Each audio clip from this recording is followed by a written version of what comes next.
O Senhor esteja convosco. Ele está no meio de nós. Proclamação do Evangelho de Jesus Cristo, segundo Lucas. Glória a vós, Senhor.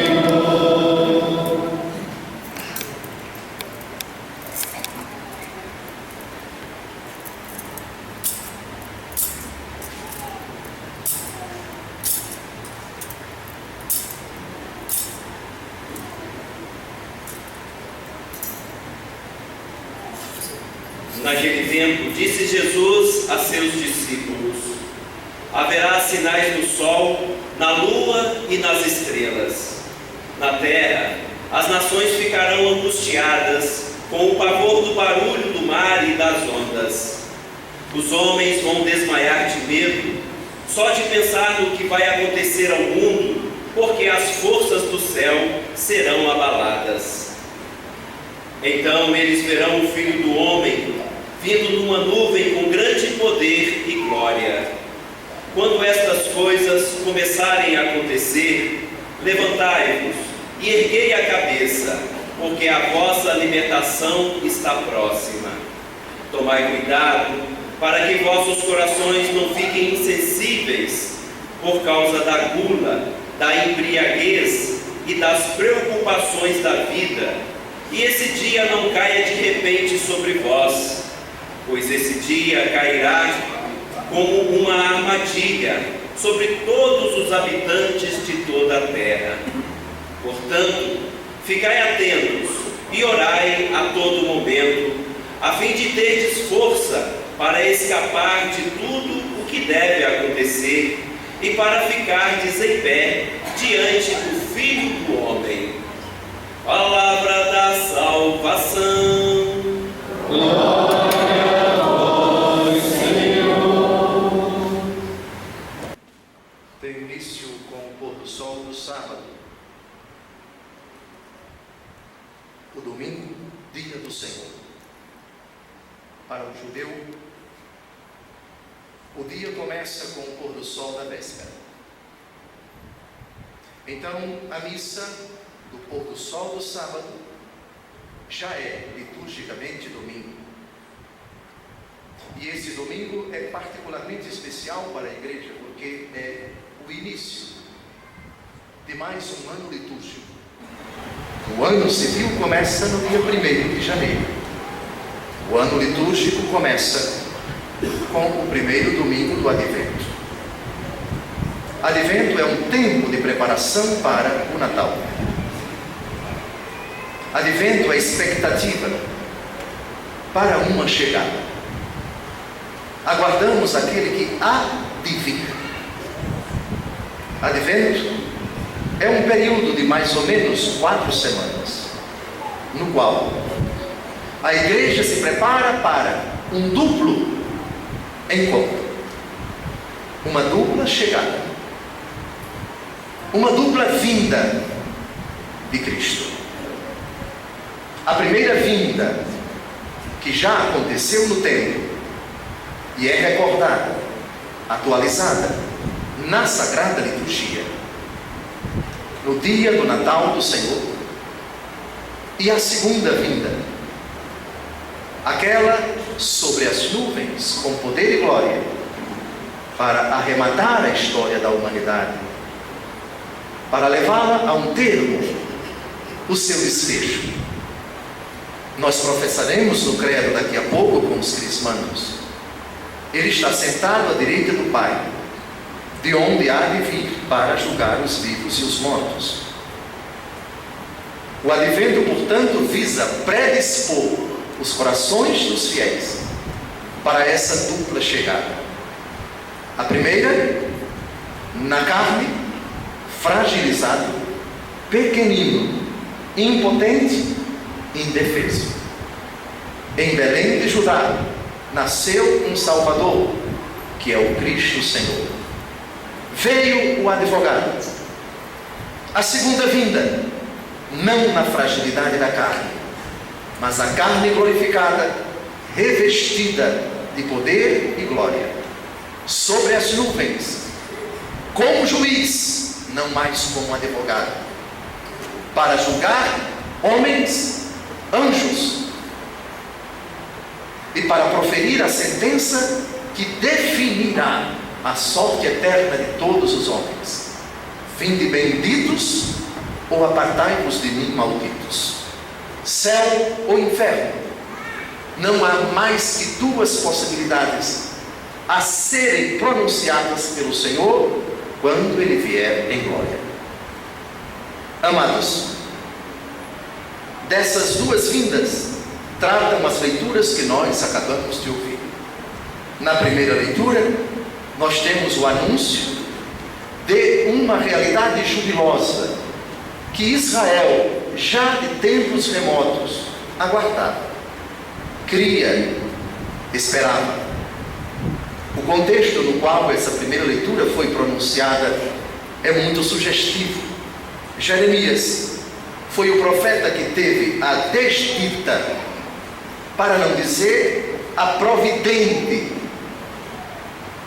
e constrangedora situação do pré-exílio e do exílio, ocasião em que Israel experimentou um dos seus momentos mais humilhantes e ao mesmo tempo purificadores. O povo de Deus, Israel, nação escolhida em Abraão e prometida a este, que viria de sua prole, de sua descendência, nação que se tornaria tão numerosa como as estrelas do céu, como os grãos de areia do mar, havia se desviado do seu Senhor, prevaricara, desobedecera. Deus, porém, na sua imensa bondade, com muita paciência, advertira o seu povo, máxime os reis, os profetas e os sacerdotes, de que a infidelidade a Deus, a desobediência às cláusulas da aliança, suas infidelidades acarretariam tremendos castigos. Deus não pouparia esse povo. Se sua rebelião perdurasse, esse povo seria castigado. E foi. Jeremias nasceu alguns anos antes desse cataclísmico acontecimento. Nabucodonosor, rei de Babilônia, invadiu a Terra Santa, cercou a cidade, destruiu o templo, levou à ruína a cidade, matou os soldados. Quem resistiu morreu, e quem escapou foi levado, humilhado, para o exílio, para uma terra distante. Jeremias contemplou tudo isso. É dele um dos 46 livros do Antigo Testamento, chamado Lamentações de Jeremias. Jeremias, o livro do profeta, e Lamentações de Jeremias, também de sua autoria. No livro das Lamentações se narra a tragédia experimentada por Israel. Por causa de suas infidelidades, o povo virou as costas a Deus, adorou deuses pagãos, foi infiel às cláusulas da aliança, não quis saber do seu Senhor, fez ouvidos de mercador aos profetas, e por isso foi punido. Jeremias, então, que sofreu muito por causa do endurecimento dos seus coetâneos, dos seus contemporâneos, dos seus conterrâneos, é o arauto de Deus quase não ouvido. Não obstante, fiel ao Senhor, ele permaneceu até o fim de sua vida, que foi no Egito. Ele ficou ainda alguns anos na Terra Santa, não foi para o exílio. E depois do assassinato do rei que Nabucodonosor colocou para governar aquela terra, ele foge para o Egito, onde morre. E é significativo o conteúdo da profecia que nós acabamos de ouvir. Foi nesse momento trágico, foi nesse período crítico, que este oráculo foi proferido. Virão dias em que farei cumprir a promessa de bens futuros para a casa de Israel e para a casa de Judá. naqueles dias, naquele tempo, portanto, algo futuro, farei brotar de Davi a semente da justiça, que fará valer a lei e a justiça na terra. Lembrem-se que a realeza havia desaparecido. Não existe mais rei. Profetas, somente ele permanecera na terra santa. Os que ficaram morreram, e os que escaparam foram para o exílio. Vejam, e agora? Será que vale a pena esperar as promessas de Deus? Será que Deus vai cumprir aquilo que prometera a Abraão, a Isaac e a Jacó? Será que a realeza que ele prometeu em Davi e que perduraria para sempre, aliás, já desde os primórdios, a bênção do velho Israel sobre os seus filhos, dirigindo a cada um deles uma bênção, e a Judá, de onde viria a tribo de Judá, de onde viria desta tribo os reis de Israel? Agora não temos mais rei. Será que desapareceu a palavra do Senhor? Caiu por terra? Não, não caiu. Somente a fé possibilitará aos hebreus que foram para o exílio e os gatos pingados que ficaram naquela terra acreditar que essa palavra um dia haveria de se cumprir. E mais, aqui foi no começo da tragédia. Como acreditar nessas palavras? Judá será salvo, Jerusalém terá uma população confiante, e este é o nome que servirá para designá-la: o Senhor é a nossa justiça. Afinal, de que está tratando esse profeta? É uma quimera? Não, não é uma quimera. Aqui estamos no ano 586 a.C. E saibam vocês, Israel sempre acreditou nas palavras do Senhor. O que Jesus diz, céus e terra passarão, mas minha palavra não passará, é continuação daquela convicção dos hebreus. As palavras do Senhor não cairão por terra. Cumprir-se-ão quando não sabemos, mas cumprir-se-ão porque foram proferidas pelo Senhor e porque o Senhor é fiel. Será preciso, portanto, esperar mais de 500 anos para que os judeus possam dizer: nasceu um Salvador que é o Cristo Senhor. Mensagem, aliás, que foi anunciada por um anjo aos pastores no dia do nascimento de nosso Senhor Jesus Cristo. Senhor meu Deus, diz o salmista, a vós eu elevo a minha alma. Ele dirige os humildes na justiça, e aos pobres ele ensina o seu caminho. É pelos profetas, sobretudo, que os pobres de Javé, os esmulambados que vão voltar do exílio, aqueles que passaram quase 70 anos no cativeiro, vão retornar ancorados apenas, alicerçados apenas na palavra do Senhor. Israel crê simplesmente pela autoridade do Deus que fala. Deus este, aliás, que nunca deu nenhuma caução, que nunca deu nenhuma garantia antecipada daquilo que ele prometera. Ou você acredita, ou você não acredita. Primeira vinda de Cristo. Agora, tratemos da segunda vinda. A segunda vinda é aquela descrita no capítulo 25 do Evangelho segundo Mateus.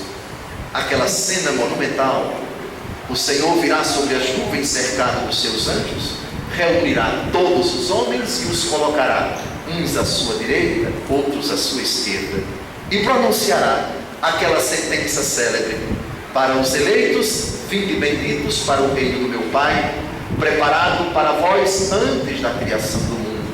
Porque tive fome e me deste de comer, tive sede e me deste de beber, estive nu e me vestiste, preso e me visitaste, com fome e me deste de comer. Quando foi que te vimos assim? Todas as vezes que fizeste isto a um destes pequeninos, foi a mim que o fizestes. E dirá aos que estiverem à esquerda: apartai-vos de mim, malditos, para o fogo do inferno, preparado para o demônio e para os seus anjos. Porque tive fome, não me deste de comer. Tive sede, não me deste de beber. Estive nu, não me vestiste. Estive preso, não me visitaste. Estive enfermo, não fostes ver. Quando foi que te vimos assim? Todas as vezes, responderá Jesus, que deixaste de fazer isto a um desses irmãos pequeninos. Foi a mim que o deixaste de fazer. E estes irão para o castigo eterno, onde haverá choro e ranger de dentes, enquanto que os eleitos refugirão, brilharão, fulgurarão, habitarão, viverão, conviverão com Cristo por todo o sempre. É esta expectativa feliz que a igreja aguarda, a dupla vinda, pequenino na liturgia natal, glorioso na glória, muito em breve, por ocasião do arremate da história dos homens. Diz o salmista: o Senhor reconduz ao bom caminho os pecadores. O tempo do advento é uma ocasião privilegiada para que aqueles que caminham nas trevas retornem para o Cristo. Aqueles que andam se tornando insensatos, aliás, palavras do apóstolo Paulo na segunda leitura de hoje e também no Evangelho, segundo as palavras de Jesus, que vossos corações não fiquem insensíveis por causa da gula, da embriaguez e das preocupações da vida, e esse dia não caia de repente sobre vós. A segunda vinda de Cristo, diferentemente da primeira, ela deve produzir na humanidade um sentimento paradoxal. Uns vão ficar alegres, outros vão ficar apavorados. Mas na primeira vinda de Cristo, vocês se recordam que alguns ficaram assustados. Será que vocês se lembram quem foi que ficou assustado, apavorado, perturbado com o nascimento de Jesus? Todos os habitantes de Jerusalém. Herodes recebeu a visita dos magos. Viemos adorar o menino. E ele ficou perturbado e toda Jerusalém com ele. Os pastores e os magos sentiram uma indizível alegria com Maria e com José. Por outro lado, os habitantes de Jerusalém, tendo à frente Herodes, ficaram apavorados. Deem uma olhada agora no Evangelho, para vocês perceberem a segunda vinda de Cristo, o que é que ela vai produzir nos homens. Um sentimento paradoxal. Deem uma olhada, por favor, no versículo 26, logo no comecinho.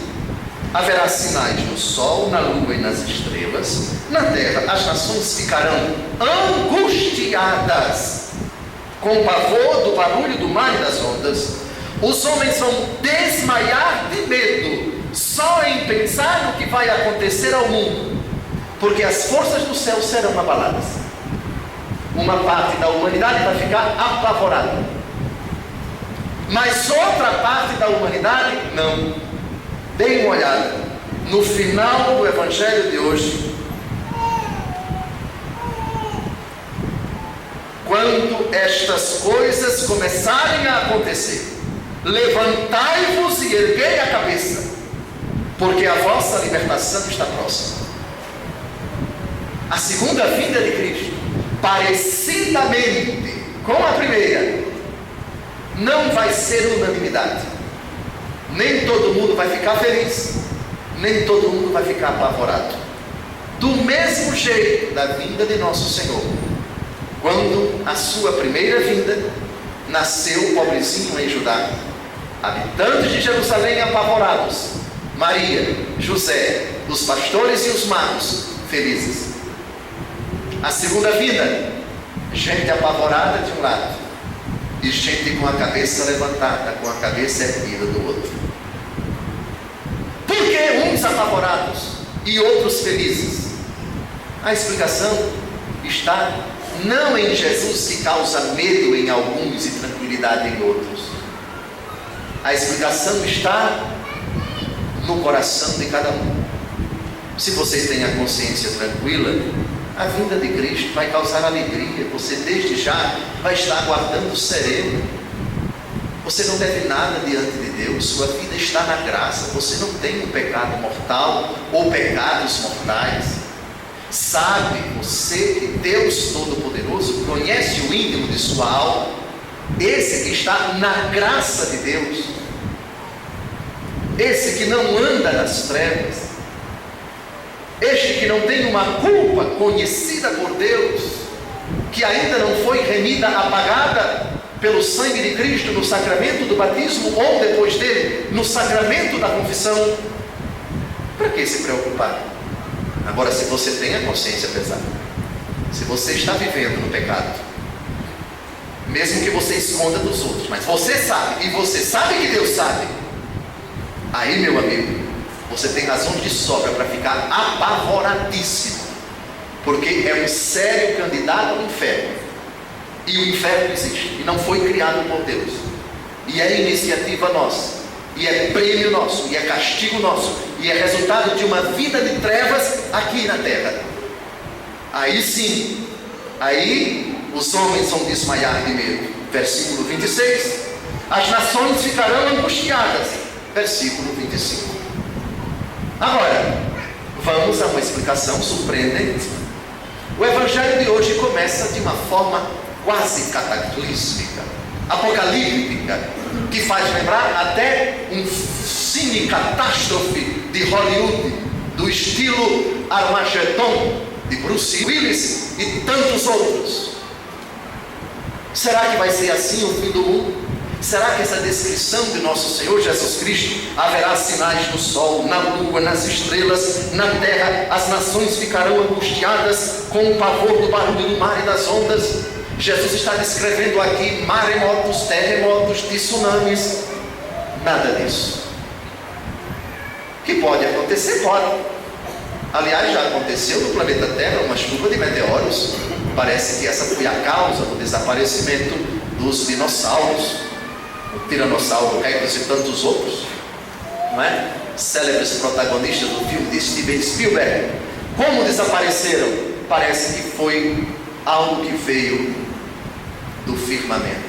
Foi uma chuva de terremotos, foi uma chuva de astros, asteroides, sei lá o que. E esse planeta ficou convulsionado e desapareceram muitas espécies. O que pode acontecer o fim do mundo nesses moldes? Sim.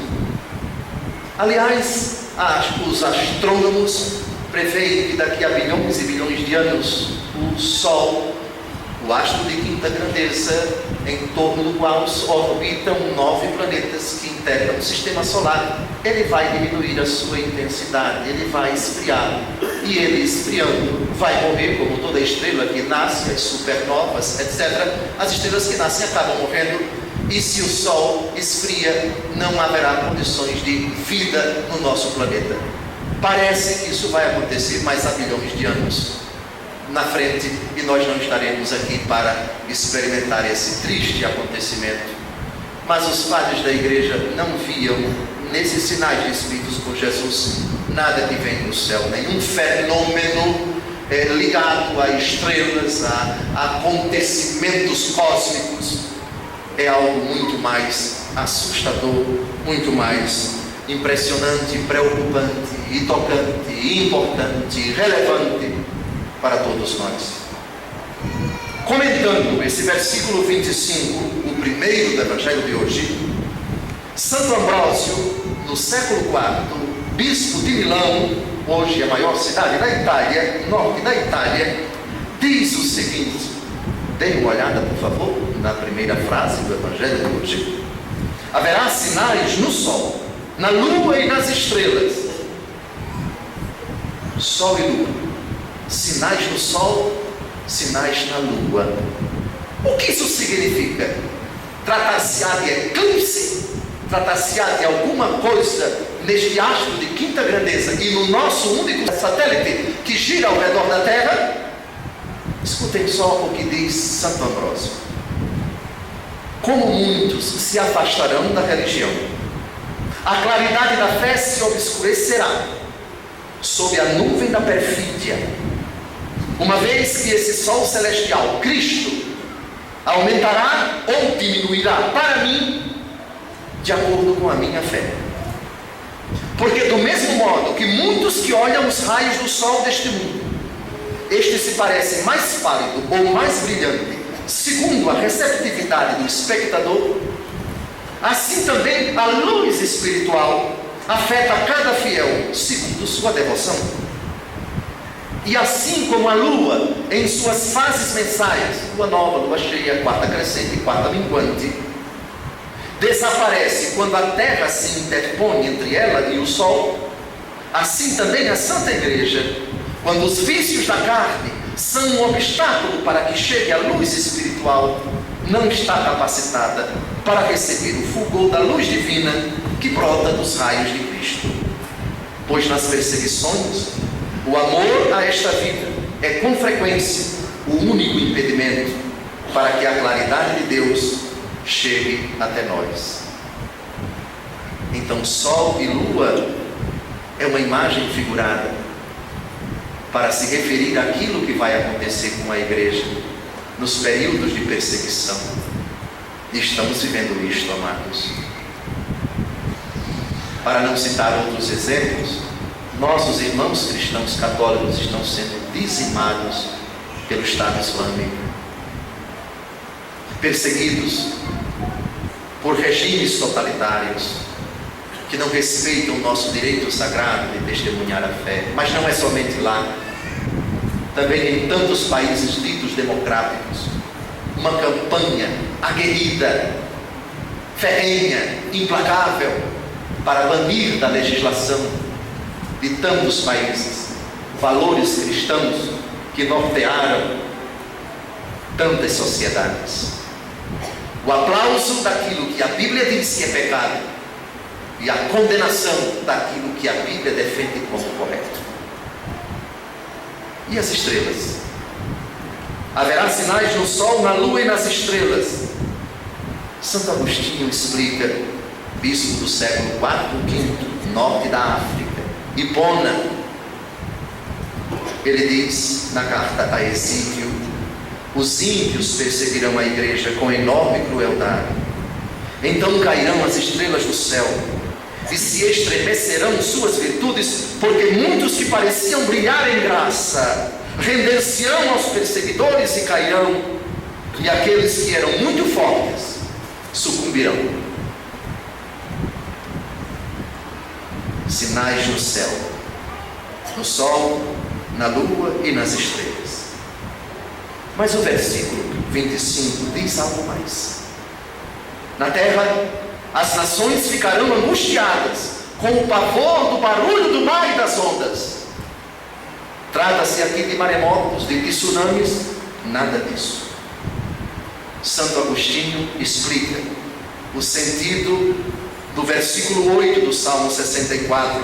Aplaca-se o estrondo dos mares, o estrondo de suas ondas e o tumulto dos povos. Diz ele: profundezas do mar são os corações dos ímpios. Como o movimento que vem do fundo é mais veemente e as profundezas contêm tudo, assim tudo que parte da língua, das mãos, das diversas forças para perseguir a igreja veio das profundezas. Se a raiz da iniquidade não estivesse no coração, não se originaria tudo aquilo contra Cristo. Impressionante. Jesus aqui está falando, segundo os padres da igreja, de forma cifrada. Não se trata, portanto, de nenhum fenômeno explicado ou explicável pelos astrônomos. Trata-se do drama da humanidade, aqui cifradamente apresentada como sol, como lua, como estrelas. As nações ficarão angustiadas. Estamos vivendo esses tempos difíceis. Mas, por favor, versículo 26. Os homens vão desmaiar de medo, só em pensar no que vai acontecer ao mundo, porque as forças do céu serão abaladas. Forças do céu? O que isso significa? Não tem nada a ver com astronomia, não tem nada a ver com o movimento dos astros, é algo muito mais profundo. Forças do céu. Vocês vão entender que forças são estas com 3 versículos que eu vou citar agora. Marcos capítulo 5, versículo 30. Jesus percebeu imediatamente que saíra dele uma força, e voltando-se para o povo, perguntou: quem tocou minhas vestes? Foi uma mulher que tocou o corpo de Jesus. Ela queria ser perdoada, queria ser salva. Lucas capítulo 4, versículo 14. Jesus, cheio da força do Espírito, voltou para a Galileia. Força do Espírito. O Espírito Santo é a força de Deus. E finalmente, Atos capítulo 1, de 7 a 8 e versículo 49. Jesus respondeu aos apóstolos: não vos pertence a vós saber os tempos nem os momentos que o Pai fixou em seu poder, mas descerá sobre vós o Espírito Santo e vos dará força. Eu vos mandarei o prometido de meu Pai. Vós sereis minhas testemunhas em Jerusalém, em toda a Judéia, a Samaria e até os confins do mundo. Entretanto, permanecei na cidade, até que sejais revestidos da força do alto. Agora olhem de novo o versículo 26 do Evangelho de hoje, e vocês vão entender o que significa: as forças do céu serão abaladas. As forças do céu são os dons do Espírito Santo, é o presente de Deus, é a assistência do Espírito Santo na nossa vida. E quando essa força é abalada? Quando o homem se fecha a ela, quando o homem não tem mais a força de rezar, quando ele não reza, não tem mais força. Quando ele não lê a Escritura e procura meditá-la e praticá-la, perde força. A força da Eucaristia. Lucas 6,19. Todos procuravam tocá-lo, porque dele saía uma força que curava a todos. Aqui está as forças do céu abaladas. O mundo sem Deus, o homem sem a força do Espírito Santo, o homem que não vive mais na intimidade com Deus, famílias que não rezam, dilaceradas pelo demônio, casais divididos, ambientes profanados pela licenciosidade e pela perversidade, pelos contravalores. Eis as forças do céu abaladas.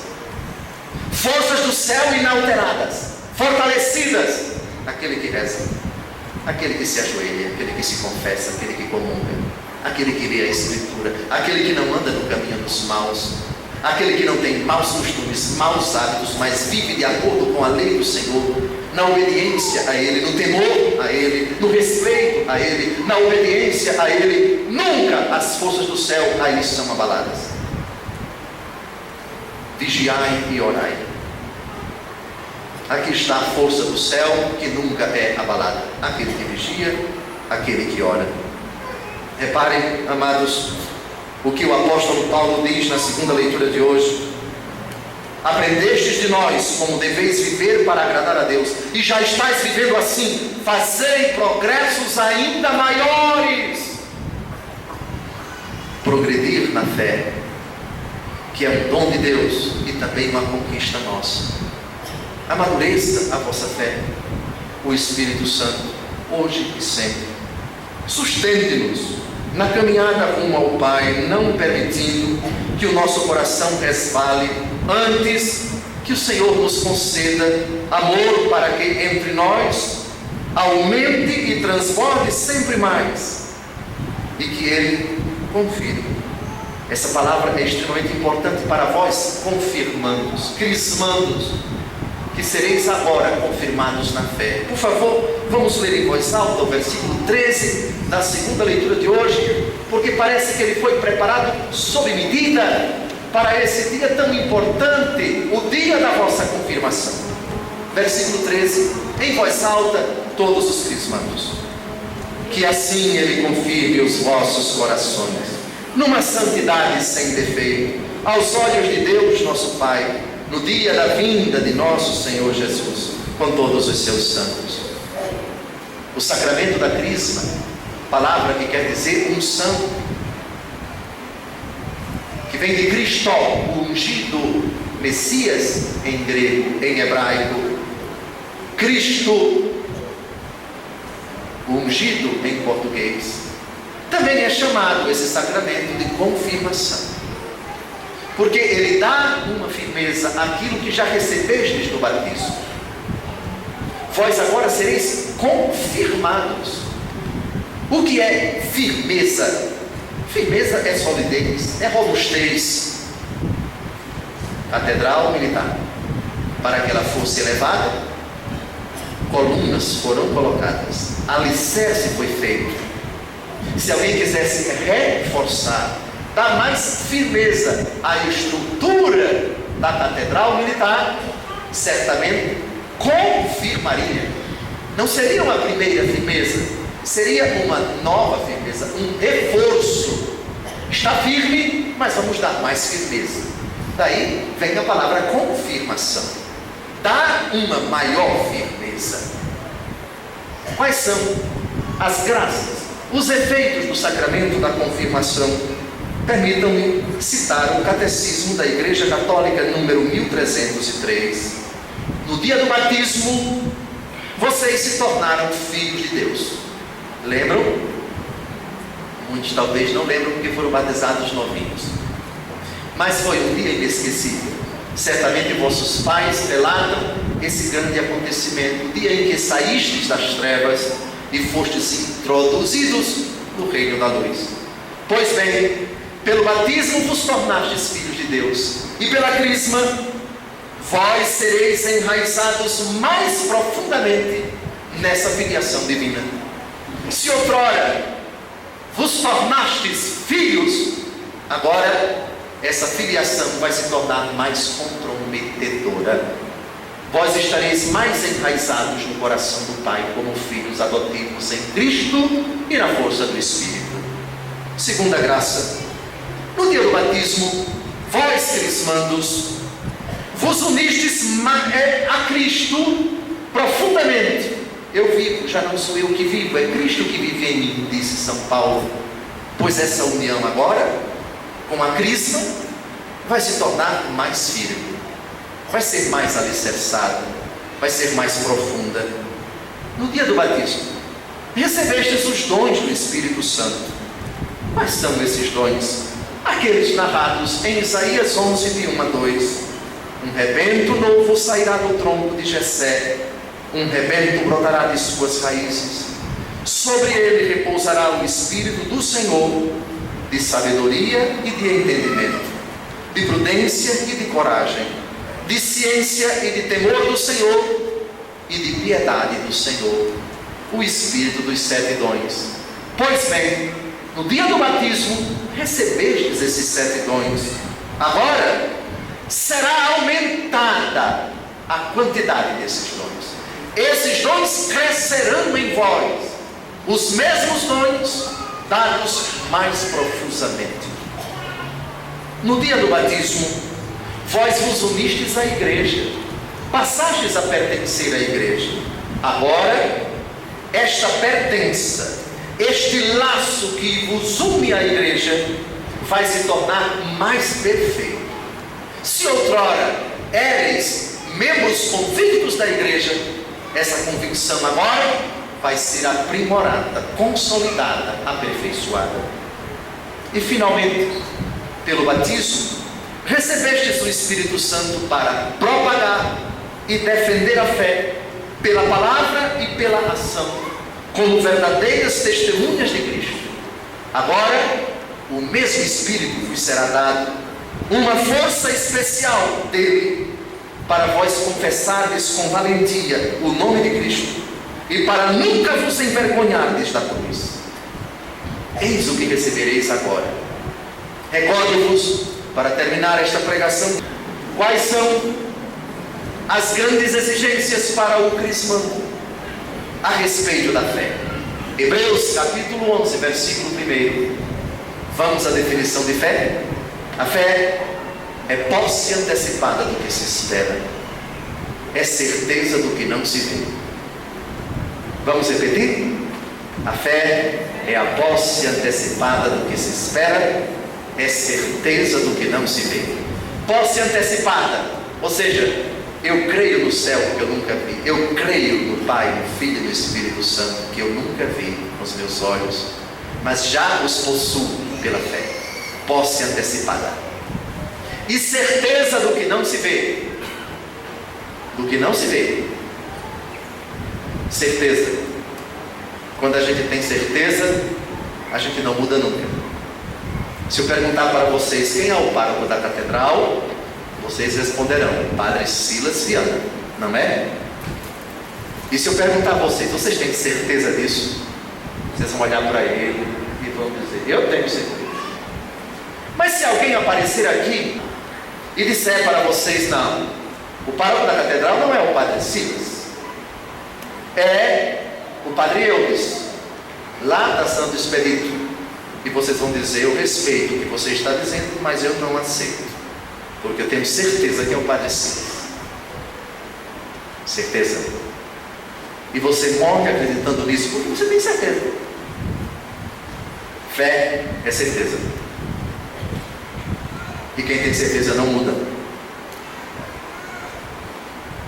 Fulano era católico, mudou de religião. Eu era católico. Nunca fui, meu amigo. Porque você nunca teve fé. Não, eu tinha fé. Conversa fiada. Fé é certeza do que não se vê. Se você tem certeza, você não muda. Se você muda é porque não era certeza, era opinião. Quando a gente tem opinião, a gente muda. Quando a gente tem certeza, a gente nunca muda. Crismandos, fiquem de pé. Vocês têm certeza da fé de vocês? Isso quer dizer que vão morrer católicos? Sim. Veremos. Se mudarem de religião, digam: nunca tive fé. Eu aceitei Jesus agora fora da igreja católica. Parabéns, bonito. Agora eu mudei de fé. Mudou de fé não. Talvez você esteja tendo fé pela primeira vez agora. Católico tem fé, e fé é certeza do que não se vê. E se é certeza, você não muda. Podem dizer isso aquelas pessoas da família de vocês que mudaram de religião. Podem dizer: foi um recado do bispo, você nunca teve fé quando era da igreja católica. Agora talvez você tenha, e eu respeito, mas nós católicos temos fé, e quem tem fé tem certeza, e quem tem certeza não muda. Eduquem os filhos de vocês nessa certeza. Passem essa certeza para os filhos, para que eles vivam e morram católicos. E outra, certeza do que não se vê. Eu vou mudar de religião porque eu vi uma reportagem na qual um padre foi preso por pedofilia. Eu vou mudar de religião. Isso não é fé não, meu amigo. Fé é certeza do que não se vê. Não alicerce sua fé na pessoa do bispo que você vê, na pessoa do papa que você vê, na pessoa do padre que você vê. Eles podem errar, eles podem cair, eles podem cometer escândalos. Sua fé é certeza do que não se vê. Terminada essa catequese, continuamos a Santa Missa agora com o rito do sacramento da confirmação. Louvado seja nosso Senhor Jesus Cristo. Amém, Senhor.